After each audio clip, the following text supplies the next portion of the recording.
আসসালামু আলাইকুম রহমতুল্লাহ। যে শিক্ষা নারীকে ওড়নাবিহীন করে দেয় এবং প্রাপ্তবয়স্ক পুরুষকে হাফ প্যান্ট পরতে শেখায়, এই শিক্ষা কখনো জাতির মেরুদণ্ড হতে পারে না। এই শিক্ষা কখনো জাতির মেরুদণ্ড হতে পারে না। আমরা আমাদের ছেলে মেয়েদেরকে বেশি বেশি কোরআনের তালিম দেব, বেশি বেশি কোরআনের শিক্ষা দেব।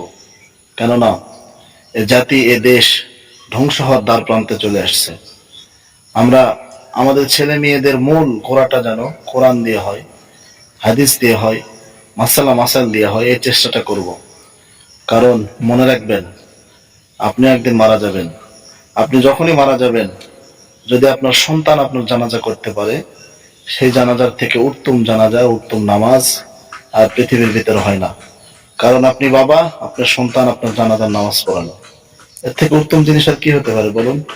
তাই আসুন, আমরা এমন শিক্ষা ছেলে মেয়েদেরকে দিব না যে শিক্ষার দ্বারা ছেলে মেয়েরা গাঁজাখোর, নেশাখোর, মদখোর, মেয়েখোর, এরকম মিথ্যা কথা জেনা করবে।